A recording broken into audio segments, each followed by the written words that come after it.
진정한 지혜로 가장 분별해야 하는 것이 말씀을 빙자한 세상 지혜로 똘똘 뭉친 거짓 선지자입니다. 오늘은 이런 거짓 선지자를 물리칠 지혜에 대해서 생각해 보고자 합니다.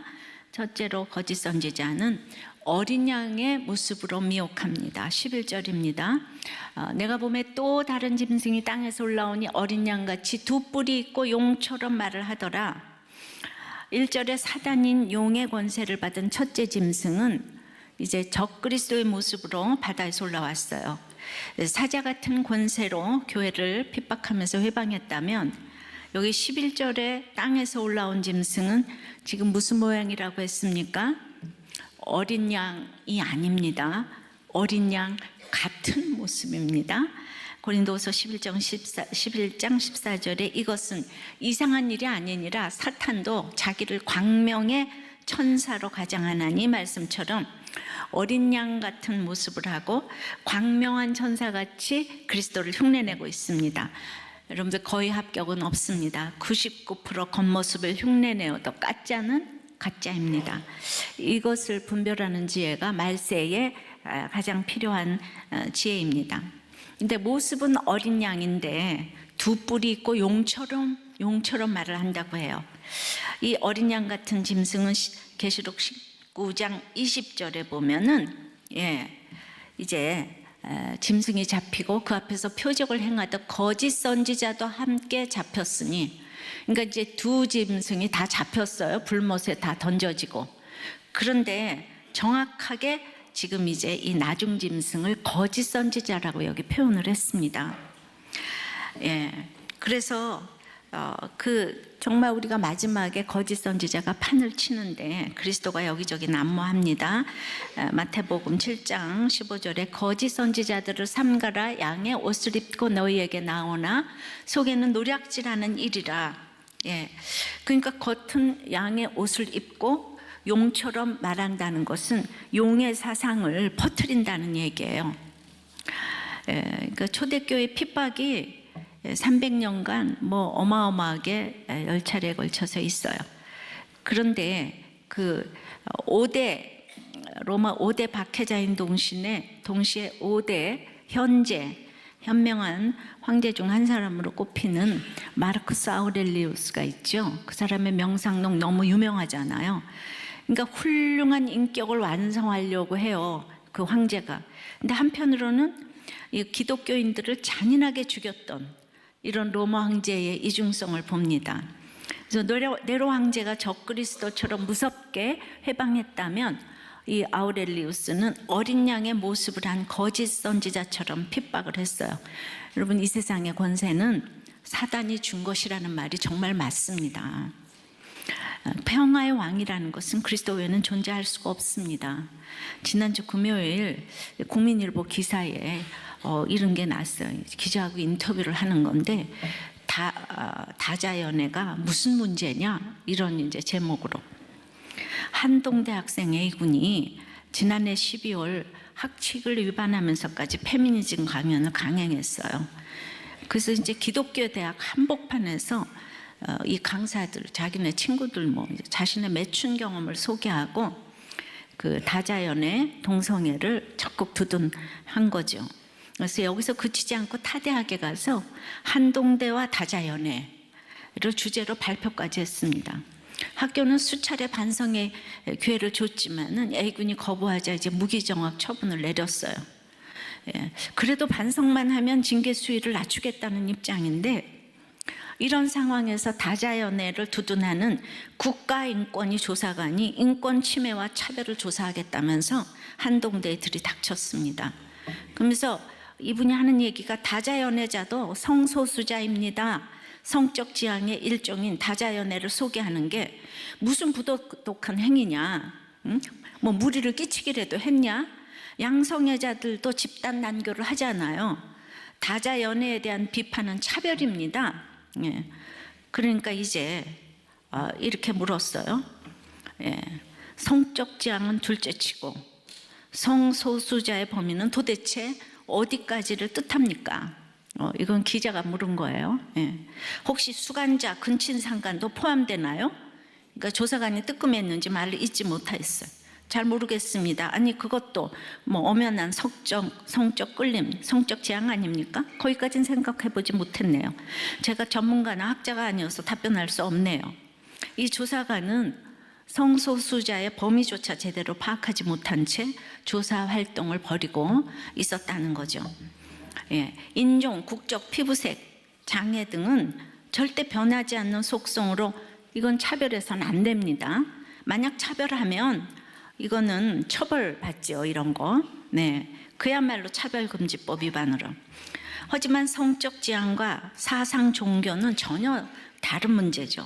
얼마든지 비판할 수 있는 선택 의지의 문제이기 때문에 가치윤리 도덕적인 문제가 혼재되어 있어서 이거는 비판할 수 있는 것이에요.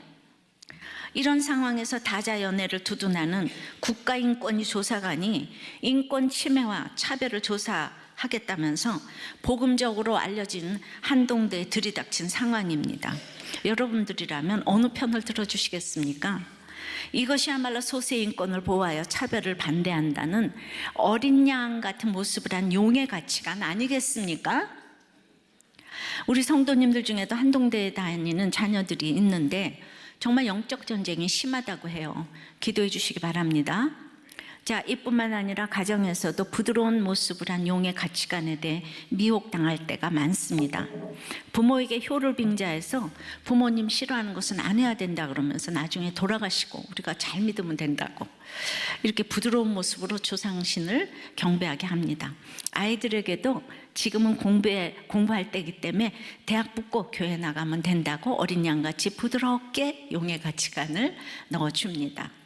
요한일서 4장 1절에는 사랑하는 자들아 영을 다 믿지 말고 오직 영들이 하나님께 속하였나 분별하라. 많은 거짓 선지자가 세상에 나왔습니다. 이 부모라도 그러니까 영을 다 믿으면 안 돼요. 거짓 선지자는 부모 중에도 있을 수 있죠. 그래서 무조건적인 효도와 경배는 천사를 가장한 어린 양의 모습일 수 있습니다. 예, 적용해 보세요. 부모, 형제, 부부, 인간관계 사이에 광명한 천사의 모습으로 다가올 때 거짓 선지자의 모습을 분별할 수 있겠습니까? 예, 어렵죠. 예, 그래서 우리가 그 신천지 계시록하고 다른 거는 우리는 이렇게 적용이 있는 거예요.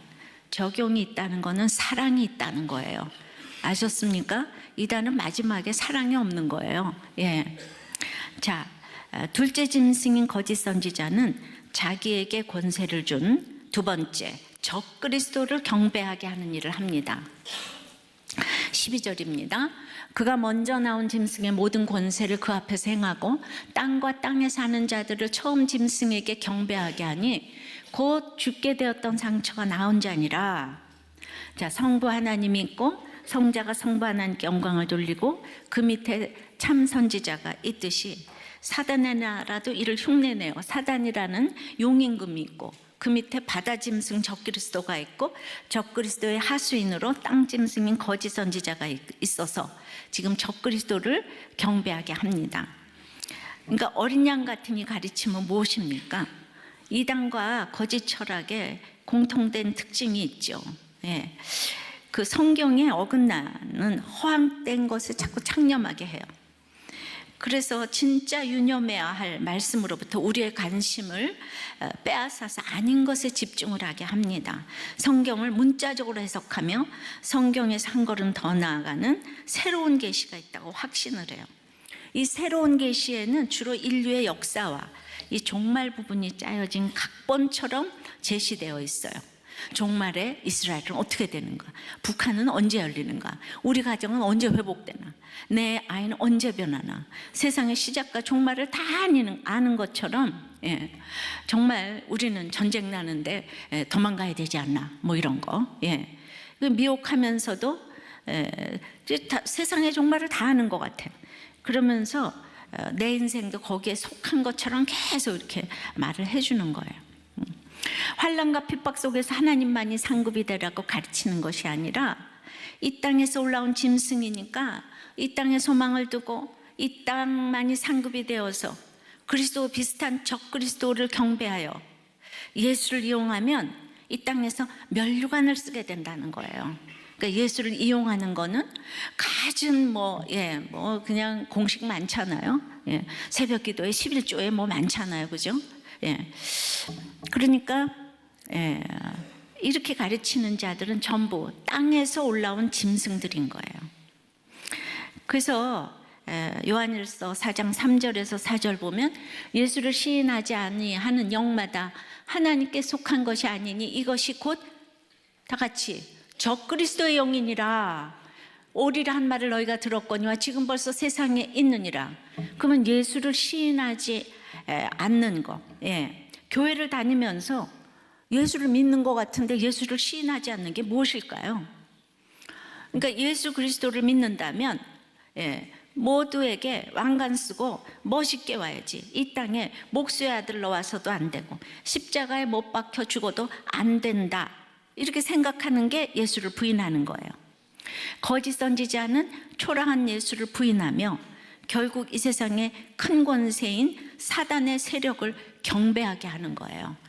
그러니까 예수를 믿는 것 같은데 계속 사단의 세력을 경배하는 사람들이 쫙 앉아 있는 거예요. 교회도. 이 세상 세력을 경배하는 거는 이 세상 정권도 사단이 준 것이기 때문에 그 정권을 경배하고 돕는 거짓 선지자 세력이 끊임없이 이어지는 거예요. 어려서 장군 하면 우리는 을지문도 강감찬 알아요. 그 다음에는 또 고마우신 대통령, 이 대통령, 우리 대통령 고무줄놀이하고 놀았어요. 너무나 세대가 격차가 많이 나나요? 박 대통령 때부터는 또 이순신을 내세우고 동상까지 세웠어요. 근데 이제 박 대통령 동상도 순환을 당하고 요즘은 또 선거에 나가려고 하면 어디를 가야 되죠? 봉하마을을 또 가야 되죠. 북한에서는 김일성이 유령 정치를 하는 것도 이 숭배할 누가 있어야 민심을 잡는다고 생각하기 때문이에요. 그래서 우리 인간은 노예 근성이 있잖아요. 그래서 뭔가 강력한 통치자가 있어야지 이제 거기가 이어져 간다는 거예요. 교회도 아주 그냥 중앙정부식 카리스마 넘치는 권위적인 목사님이 있으면 교회 통치가 잘 된다는 거예요. 목회가. 뭐 이렇게 자유롭게 하면 그렇게 싸움이 많이 난다고 그러죠, 그죠? 결국 모든 이단도 여기에 속하고 이단의 교주를 위해서 목숨을 바치는 헌신자 그룹이 있는 것을 보게 됩니다. 근데 이것이 하나님 경배와 비슷하기 때문에 지혜가 아주 필요한 거예요. 자신에게 뭐가 유익한가 하면서 권세를 줄 수 있을 만한 것만 같은 대상을 서로 경배하고 경배하게 하고 이겁니다. 근데 사람으로서 할 수 없는 행동을 하면 그것이 짐승이라는 걸 알아야 돼. 사람을 괴롭히며 즐거워하는 것이 짐승이에요. 그런데 이렇게 제가 아무리 짐승이라고 표현을 해도 고난 중에 있는 남편이, 아내가, 상사가 짐승 같으면 도리어 오늘 이 설교를 너무 잘 알아듣습니다. 그런데 그냥 짐승 같은 사람을 본 적이 없는 사람들은 오늘 설교가 너무 어렵습니다. 그러면은 이 학벌이 소용없고 지식이 소용이 없는데 집집마다 짐승 같은 사람이 있는 게 축복인가요? 아닌가요? 큰 소리로 얘기해봐요. 축복이죠? 그러니까 이게 발상의 전환이에요. 보통 계시로 설교하고 이거 다른 거죠. 우리 일상생활에서 그러니까 짐승 같은 사람을 봤으니까 이 설교가 너무 이해가 되는데 어머 짐승 나하고는 관계가 없네. 어떻게 그런 짐승 그런 공주들이 참 많더라고요. 그죠? 왕비들도 많고. 적용해 봅니다. 창조주 하나님이 초라한 육신의 예수님으로 오셨는데 경배가 되십니까? 경배가 되세요? 그렇다면 우리가 믿음만 있다면 누구라도 존경하십니까? 이런 대답이 안 나오죠. 그게 적용이 안 되는 거예요. 적용은 사랑이라 그랬죠. 그러니까 초라한 예수님을 경배한다면 오늘 내 옆에 믿음 있으면 누구라도 존경해야 되는 거예요. 그게 그나마 조금이라도 되니까 우리들 교회가 요 정도로 가는 거예요. 자, 그들이 어떻게 사람을 미혹하는지 볼까요? 세 번째는 큰 이적으로 미혹합니다. 13절서부터입니다. 이제 그 거짓 선지자가 큰 이적을 행하되, 이 땅에서 올라온 짐승이죠. 심지어 사람들 앞에서 불이 하늘로부터 땅에 내려오게 하고 짐승 앞에서 받은 바 이적을 행함으로 땅에 거하는 자들을 미혹하며 땅에 거하는 자들에게 이르기를 칼에 상하였다가 살아난 짐승, 이 적그리스도죠, 위하여 우상을 만들라 하더라. 그가 권세를 받아 그 짐승의 우상에게 생기를 주어 그 짐승의 우상으로 말하게 하고 또 짐승의 우상에게 경배하지 아니하는 자는 몇이든지 다 죽이게 하더라. 근데 이상의 저기 그 이단의 끝은 다 죽이게 하더라, 이렇게 나오죠. 우리는 큰 이적, 초자연적인 현상 앞에 그냥 맥을 못 춥니다. 사단의 권세는 멸망할 권세인데 오늘 보니까 13절에도 사람 앞에서 대단한 이적을 행했어요. 14절에도 짐승 앞에서 이적을 행했어요. 하나님 앞에서 보시기에 좋았더라 이적이 아니에요. 사람 앞에서, 짐승 앞에서 지금 이적을 행했어요. 하나님 앞에서 보시기에 좋았더라 해야지요. 이게 분별이 안 돼요. 자, 왜냐하면 사단은 창세기 3장 15절에 이제 여인의 후손이 뱀의 머리를 상했잖아요. 그러니까 이 뱀은, 사단은 살아있는 것 같으나 지금 겨우겨우 지금 연명하고 있는 일시적인 것이기 때문에 결국 멸망당할 존재인 거예요. 그런데도 진정한 하나님의 목적을 망각하고 불이 하늘에서 내려오는 큰 이적을 행하는 거예요. 그런데 불이 내려오는 이적은 엘리야도 행했거든요. 근데 그러니까 이 거짓 선지자는 그 어린 양, 새끼양 같은 예수 그리스도 흉내내는 것부터 이 선지자까지 그냥 온갖 짝퉁 흉내는 다 내고 있는데, 여러분들 엘리야도 불이 하늘에서 내려온 이적을 행했어요. 이 거짓 선지자도 불이 하늘에서 내려오는 거 행했어요. 그 여러분 어떻게 분별하시겠어요? 이게 영적인 문제이기 때문에 분별하기가 너무 어려운 거예요. 그러니까 이제 잘 들으세요. 자, 14절. 그러니까 이제 그 짐승을 위하여서 칼에 상했다가 살아난 짐승을 위해 우상을 만들라 그러잖아요. 그러니까 이적을 행하고는 그 칼에 상했다가 살아난 짐승이 적그리스도잖아요. 서로 이제 자기네가 주고받고 경배하고 경배받고 그 우상을 만들라고 해요. 이 거짓 선지자는 보이는 이적, 가짜 체험으로 계속 현혹을 하는 거예요. 목장 보고서를 보니까 온 가족이 기도해주고 귀신 쫓아준다면서 남편과 각방을 쓰라고 처방을 하는 이 교회에 10년이나 무섭게 묶여있는 분이 계시더라고요.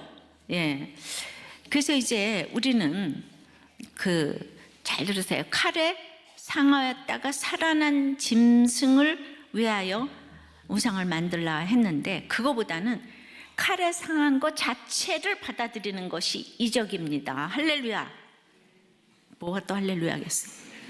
그래서 이 시대에 이게 너무 지금 혼탁하니까 보통 교회는 목사가 암 걸렸다 그러면 다 쉬쉬하잖아요. 그리고 이제 안 걸렸다 그러면 그 교회 망하는 거예요.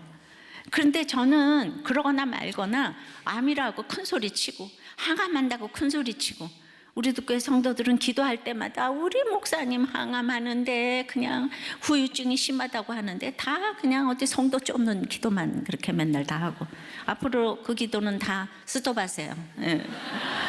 제가 암으로 그렇게 1년 동안 이제 설교를 못했음에도 불구하고 교회가 더 부흥한 것은 부족해도 십자가 말씀으로 무장을 했기 때문이 아닌가 합니다.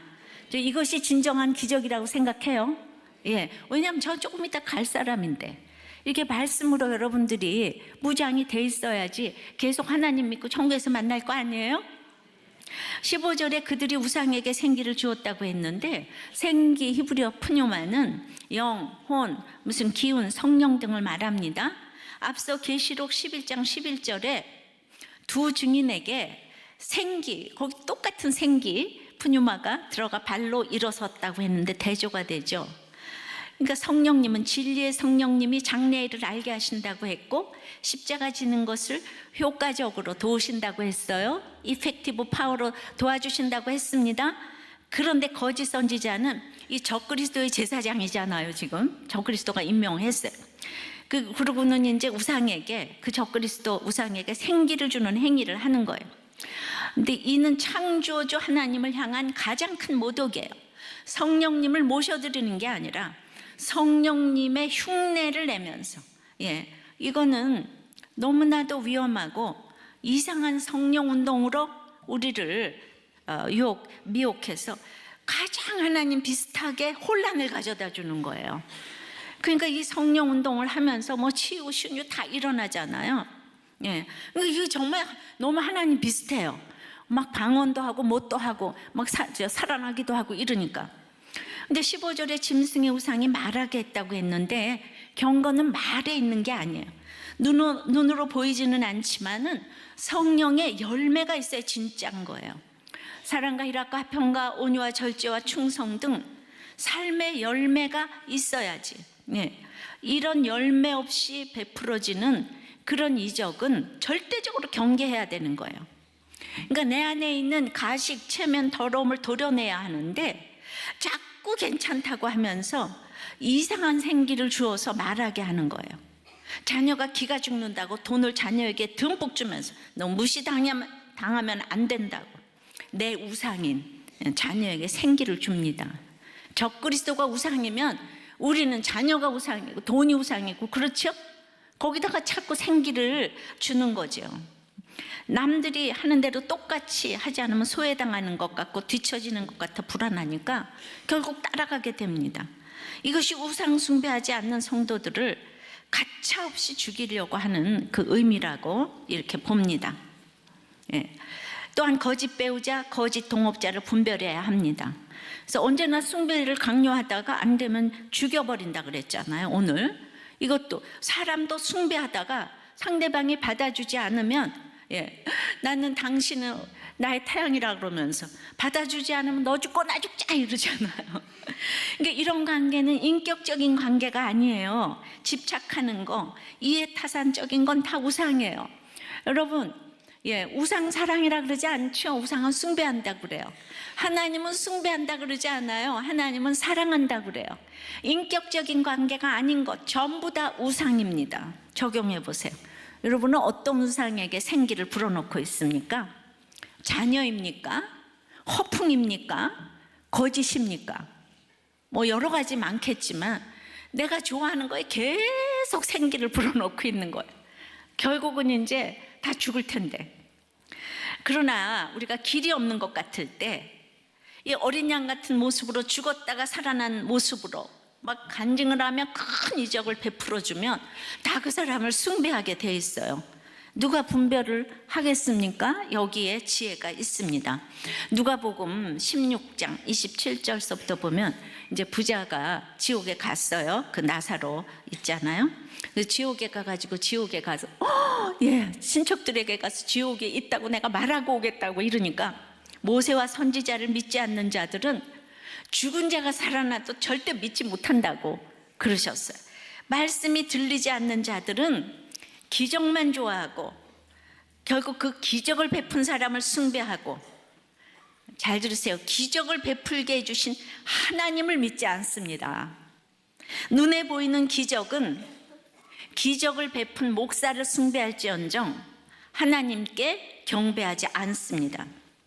그런 기적은 절대로 사람을 변화시키지 못합니다.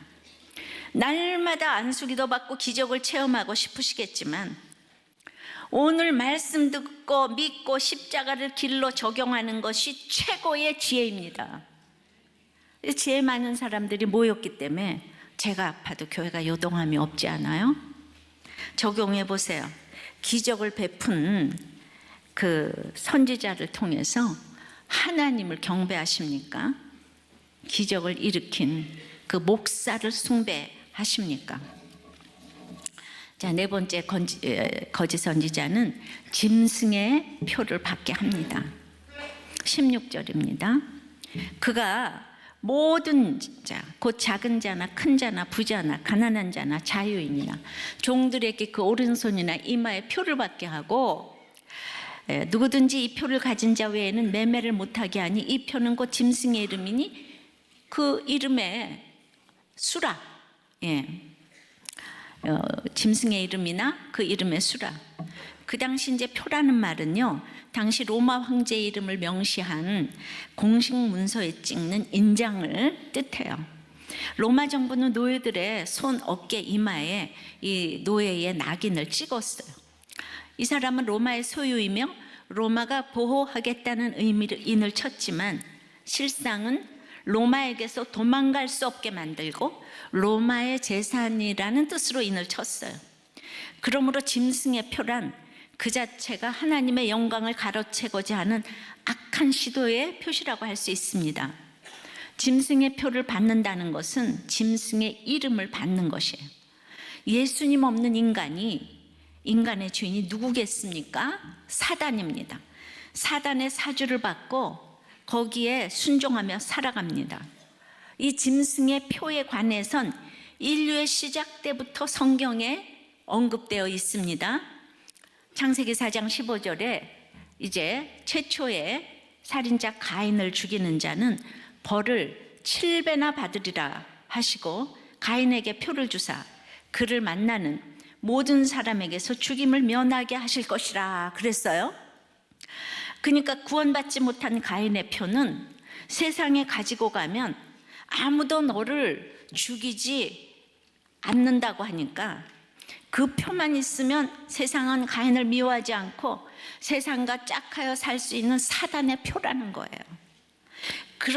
그러니까 이 짐승의 표를 가지고 태어난 가인과 그 후에 모든 인류는 요한복음 8장 44절처럼 너희는 너희 아비 마귀에서 났으니 처음부터 살인자요 거짓의 아비가 되었다고 했어요. 우리 모든 인류가 다 죄인이라고 그랬으니까 여기서 벗어날 자가 아무도 없는 거예요. 한마디로 말해서 이 짐승의 표를 받고 우리는 태어나는 거예요. 그리고 그 짐승의 표를 가지고 살면 세상에 아무도 우리를 공격하지 않아요. 왜냐하면 세상이 너를 죽이지 않으리라 했잖아요. 이거 잘 들어야 돼. 이건 무슨 말인가? 이단들이 또 창세기 4장 15절을 얼마나 이제 이렇게 이상하게 해석을 하는지 모릅니다. 그러니까 예수님 없는 자들은 모두 짐승의 이름이 새겨져 있어요. 인본주의, 물질 만능주의, 경건주의, 세속주의, 쾌락주의, 허무주의, 이즘. 우리는 저절로 세상 가치관에 물들어 있어요. 특히 현대 사회는 이름, 넘버 게임의 시대입니다. 이름이 알려지기를 원하고 인정받기를 원합니다. 사단은 이것으로 유혹을 하는데 안 넘어갈 자가 없습니다. 신명기 6장 8절에도 또 그것을 내 손목에 매어 기호를 삼으며 내 미간에 붙여 표로 삼고 했는데 거짓 선지자 또 이 말씀으로 또 흉내를 냅니다. 그래서 그러나 계시록 14장 1절에 또 내가 보니 어린 양이 시온산에 섰고 그와 함께 14만 4천이 서 있는데 그들의 이마에는 어린 양의 이름과 그 아버지의 이름을 쓴 것이 있도다. 하나님의 백성들이 그 이마에 짐승의 이름이 아닌 어린 양의 이름과 그 아버지의 이름을 이렇게 새기셨대요. 우리는 짐승의 표를 받고 태어났는데 이 남은 자가 되어 택함 받은 자는 하나님께서 구별되게 부르셔서 십자가의 사랑으로 짐승의 이름 대신 예수님의 이름이 새겨진 것입니다. 할렐루야. 그러니까 누구도 예외가 없는데 특별히 빼냄 받고 택함 받고 이제 부르심 받은 사람만 하나님의 이름, 아버지의 이름이 그냥 이렇게 딱 이렇게 인쳐진 것입니다. 그러니까 17절에 누구든지 이 표를 가진 자 외에는 매매를 못하게 하니는 요한계시록이 쓰여진 당시엔 그때 있잖아요. 여러분들 다 배워서 아시지만 로마 시대 때 상인들의 조합 길드라고 아시죠? 길드 조직? 별로 모르시나 보네. 그거는 세대차하고는 상관이 없는데. 그래서 이제 그 길드 조직에 가입을 해야만 이제 장사를 할 수가 있는 거예요. 근데 로마의 우상에 뭐 그냥 그 우상 숭배가 대단했는데 거기 들어가면 우상에게 절을 해야 되니까 기독교인들은 도저히 그 우상에게 절할 수가 없으니까 길드에 가입을 할 수가 없으니까 당연히 매매를 할 수가 없는 거예요. 문자적으로 매매를 할 수가 없는데 그러니까 얼마나 핍박을 받았겠습니까? 이 땅에서 예수를 믿는다는 것은 그러므로 이 매매를 할 수 없다 그랬잖아요. 만사형통이 아닌 거예요. 원칙을 지키면서 가려니까 그냥 팔복처럼 가난하고 애통하면서 가니까 다른 사람이 보기에는 예수 믿는 게 너무 찌질하고 고생 같아 보이지만은 이마에 아버지 이름이 딱 새겨져 있는 자는 남은 자, 택자가 돼서 기뻐하고 즐거워할 수 있으니까 이 길을 가는 거겠죠. 그리고 그냥 가고 오는 세대에 그런 남은 자가 있기 때문에 여기까지 왔겠죠. 그래서 왜냐하면 정말 내 사모하는 주님께 사랑받고 택함받고 쓰임받기 때문에 이 비밀은 알 자가 없는 거죠. 그죠? 이거 비밀이에요. 그죠? 시크릿이 아니고 미스테리라고 그랬어요. 이게 정말 신비한 것입니다. 그러니까 지혜가 여기 있으니 18절 총명한 자는 그 짐승의 수를 세어보라. 그것은 사람의 수니 그의 수는 666이니라. 수를 세어보라 그러면서 그건 사람의 수래잖아요. 사람의 수. 이거 하나님의 수가 아니에요. 666이니라. 자, 666은 무엇을 의미합니까? 그 당시 666은 로마 황제 네로를 이제 의미했고, 그것은 기독교를 핍박하는 모든 이제 그 적그리스도의 이름의 이렇게 상징이라고 할 수 있어요. 또 가고 오는 세대에 계속 다른 형태로 존재할 것이라는 이런 의미입니다. 666은 이제 그 당시 박해가 너무 오래 계속되니까 물고기 표시 등과 더불어 일종의 그 암호였어요.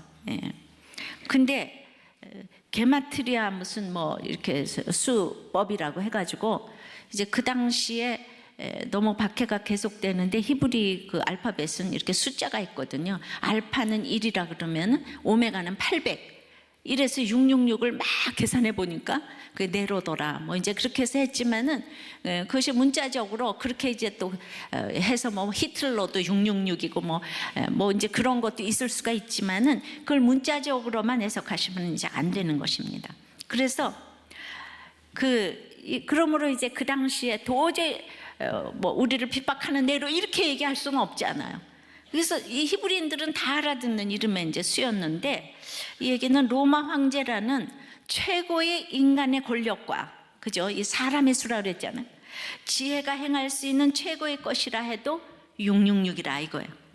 아무리 하나님을 모방해도 거듭 실패할 수밖에 없는 수이고, 하나님의 삼위일체의 수, 용과 적그리스도와 거짓 선지자, 성부, 성자, 성령 삼위일체를 흉내내는 이 777에는 도저히 못 이룬다는 뜻을 지금 나타낸 거예요. 열왕기상 10장 14절에서 솔로몬이 거둬들인 중수가 666 금달란트예요. 근데 솔로몬이 세상에 그렇게 그냥 1000번제를 쌓고 지혜를 구해서 왕이 됐는데, 왕이 되고 나서 하나님이 하지 말라는 말과 병거를 두고 아내를 많이 두면서 하나님의 말씀을 정면으로 어겼어요. 하나님보다는 자기의 부를 과시하는 것으로 타락이 시작된 것처럼 인간의 자기 방법으로 쌓고자 하는 재산, 권력, 인격, 지식, 학식, 봉사, 섬김, 정직, 솔로몬보다 더한 사람이 어디 있겠어요. 3천 금원을 짓고 돈이 그렇게 많고 아내가 뭐 1000명이고 그래도 이 대단해도 있잖아요. 예수의 피에 씻기우지 않으면 666이라는 거예요. 그래서 이 솔로몬을 그런 모델로 제시했어요. 그것이 도리어 하나님에게서 가장 멀어지게 하는 가장 어린 양 같은 이 짐승이라는 것입니다. 이 세상에서 가장 어린 양같이 좋아 보이는 것 중에서 대표적으로 이 사람의 수 있잖아요. 사람을 위한다는 인본주의가 그 7에 제일 가까운 666 중에서도 제일 가까운 것이 바로 휴머니즘이라고 할 수 있죠.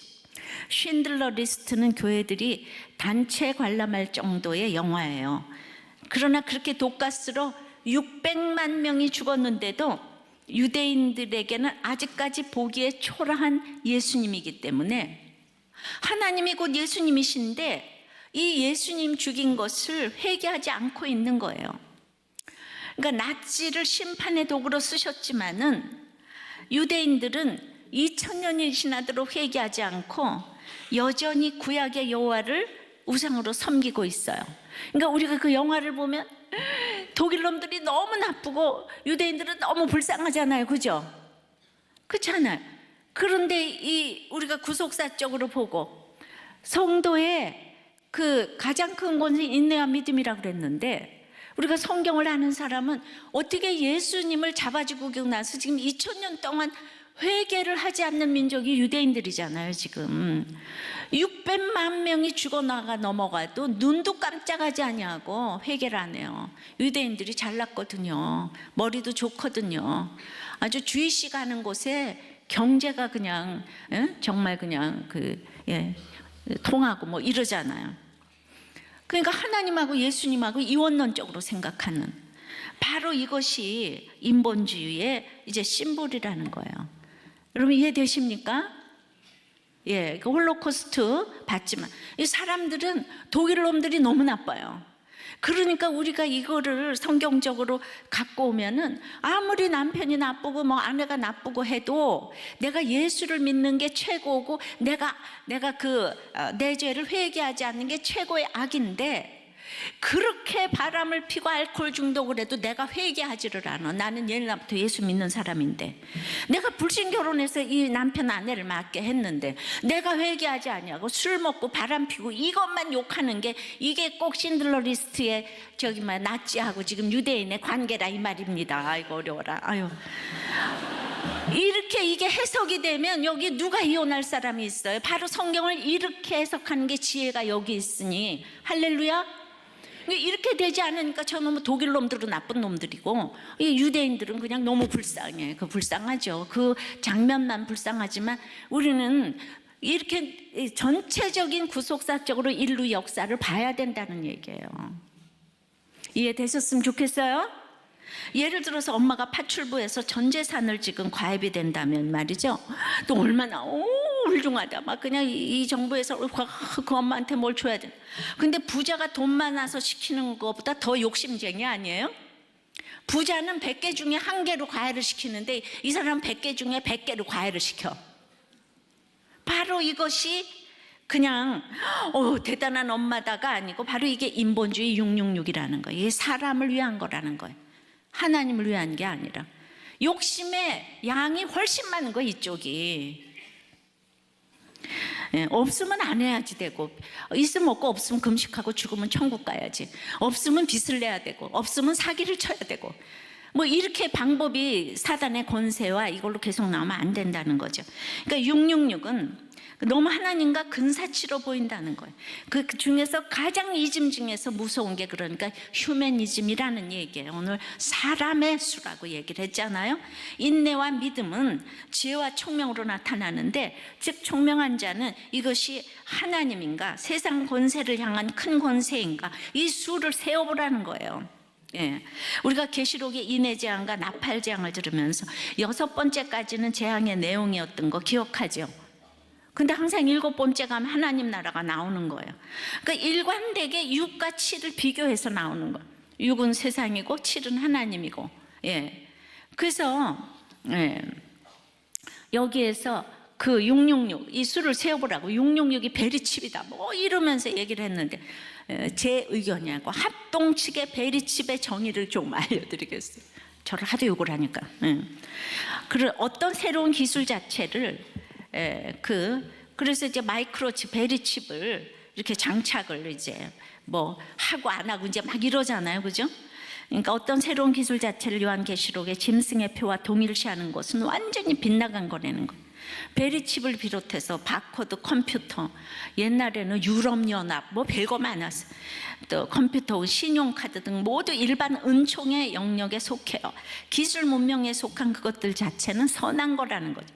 하나님께서 금하신 것도 아니고 믿음의 도에 어긋나는 것도 아닌데, 이런 기술 문명의 혜택을 입는 것을 배교 행위로 단정한다면 이거는 성경에서 이제 더 나가는 거죠, 그죠?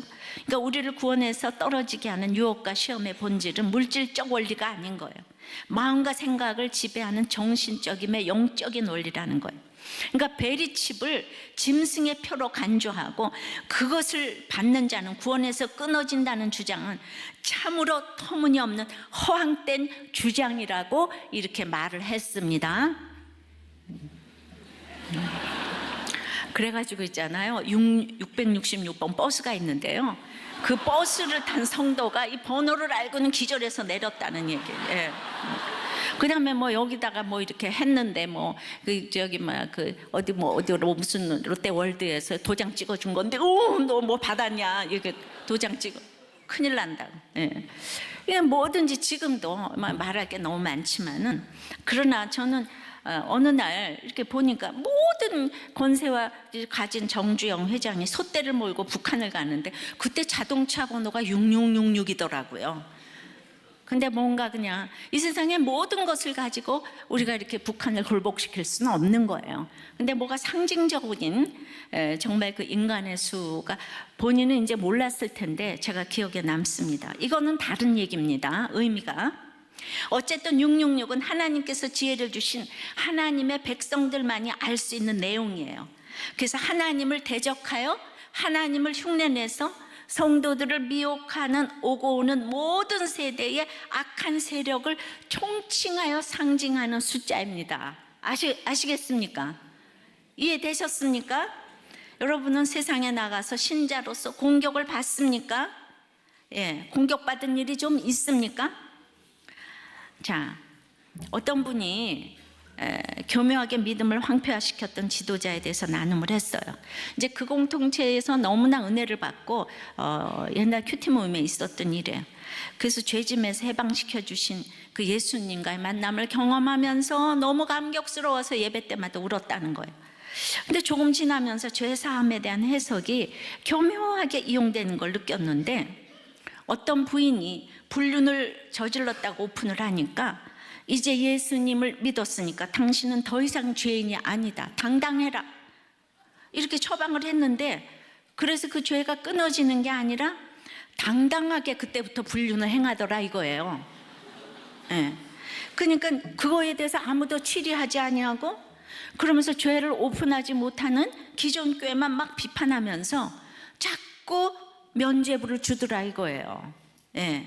죄사함을 강조하다가 죄가 죄인지도 인식하지 못하는 이제 혼란에 빠지게 되는데 그 사람들은 그래서 다 이단인지 모르겠지만 이단에 가는 거예요. 나를 합리화시켜 주기 때문에 나의 모든 결손의 환경들을 합리화시켜 주니까.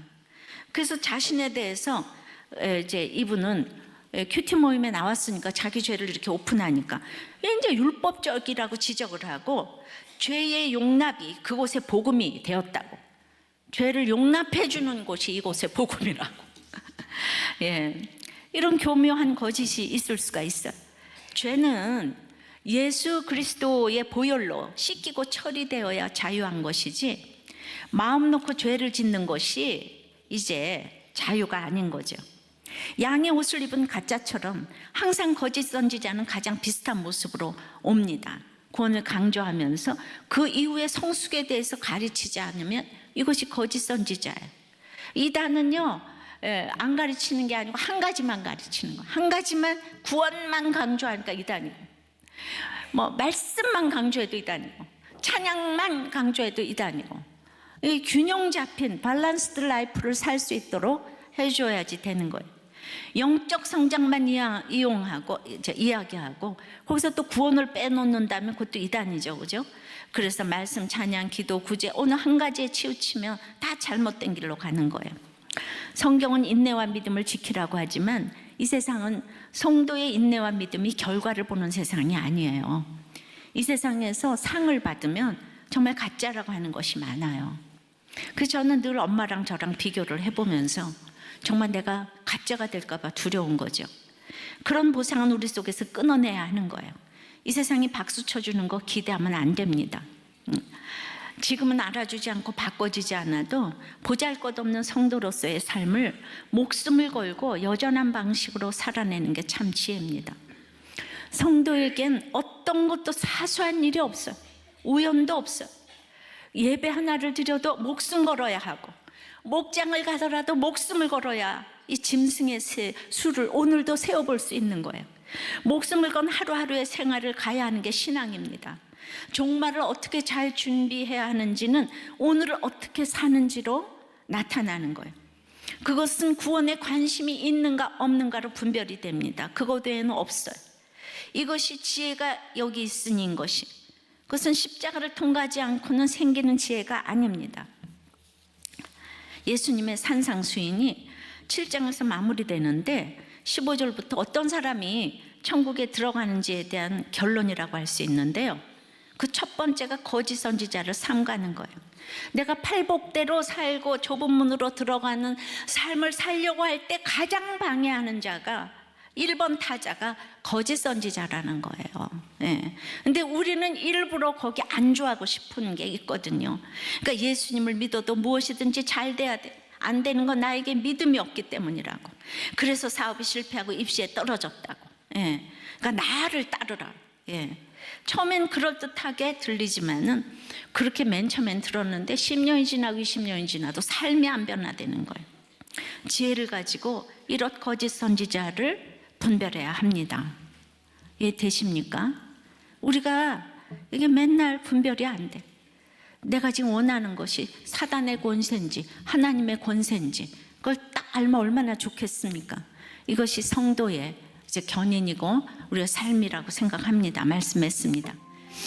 여러분들의 모든 짐을 제가 지고 가더라도 지혜가 여기 있다고 하셨사오니 정말 사단의 참소에 꼬임받지 말고 그때마다 정말 하나님께 일어나서 정말 내가 죄인이라고 고백하며 사단의 권세를 경배하지 말고 하나님께로 나와서 참으로 인내와 믿음을 가지고 지혜가 여기 있다고 하셨사오니 그 하나님의 지혜를 맛보고 정말 모든 사람들에게 알리는 우리 각자가 될 수 있도록 그 집에서 십자가를 길러놓고 오늘도 이제 우리가 전도를 한다는 것은 내가 보여줄 십자가가 있어야 되는데 나 때문에 주님께로 인도하는 한 주일이 되면 평생이 될 수 있도록 예수 그리스도의 십자가의 흔적이 내 가운데 있을 수 있도록 사단을 박멸할 수 있도록 내 속에서 그 가치관이 다 물러갈 수 있도록 주님 역사하여 주시옵소서.